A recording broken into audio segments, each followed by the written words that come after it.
presented by Magahia Music। ये चाची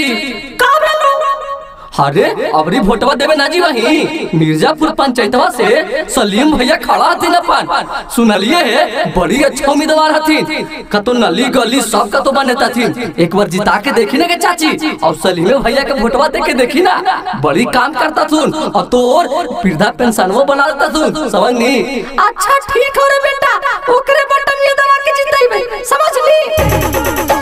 जिंदाबाद भाई जिंदाबाद सलीम भैया जिंदाबाद जिंदाबाद भाई जिंदाबाद सलीम भैया जिंदाबाद। मिर्जापुर पंचायतवा में हार कई चाची सलीम भैया के नमवा है महान। मिर्जापुर पंचायतवा में हार कई चाची सलीम भैया के नमवा है महान।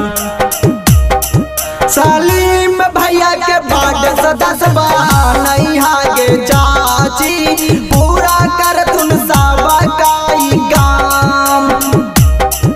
सलीम भैया के बाट सदस्यवा नहीं हागे चाची पूरा कर तुम सब काई काम। मिर्जापुर पंचायतवा में हार कई चाची सलीम भैया के नमवा है महान। कि बटन मनाओ से ऊना के जीतैया हो भैया पूरा कर तुम सब काई काम। कि बटन मनाओ से ऊना के जीतैया हो भैया शीशा नियन चमके ईमान। कि अगमाई नोट पर ना वोट बर्बाद करेंगे कि अगमाई नोट पर ना वोट बर्बाद करेंगे कि अगमाई सलीम भैया के हरदम जिंदाबाद करेंगे कि अगमाई सलीम भैया के हरदम जिंदाबाद करेंगे। गाली नाली रोड दी है करी है पूरा कामावा सलीम भैया के नमवा है महान। गाली नाली रोड दी है करी है पूरा कामावा सलीम भैया के नमवा है महान। कि 7 बीघा से ना के जीतैया हो भैया पूरा कर तुम सब काई काम। कि बटन मनाओ के लाजिया बचैया गे दादी पूरा कर तुम सब काई काम। गाली नाली रोड दी है करी है पूरा कामावा सलीम भैया के नमवा है महान। कि बटन मनाओ से ऊना के जीतैया हो भैया पूरा कर तुम सब काई काम।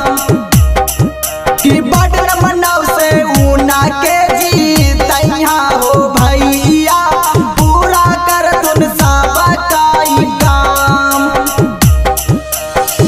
दौड़ाला दू पाला आइथिन सलीमा भैया दौड़ाला दू पाला आइथिन सलीमा भैया कि अबरी बिना के बाद में जी तई है गे दीदी मिली जुली हो भैया मिली जुली। गरीब दुखियन पर देहातिन ध्यानवा घरे घरे करथिन स्वच्छ अभिमान। गरीब दुखियन पर देहातिन ध्यानवा घरे घरे करथिन स्वच्छ अभिमान।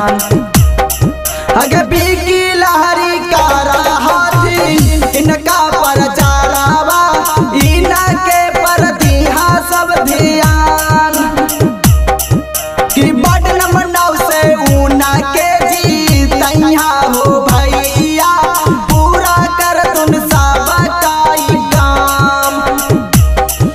मिर्जापुर पंचायतवा में हार कई गे चाची सलीम भैया के नमवा है महान। सलीम भैया के बाटे सदस्य बनैहा गे चाची पूरा कर तुन सबकाई काम। सलीम भैया के बाटे सदस्य बनैहा गे चाची पूरा कर तुन सबकाई काम। Music by PM Bihari.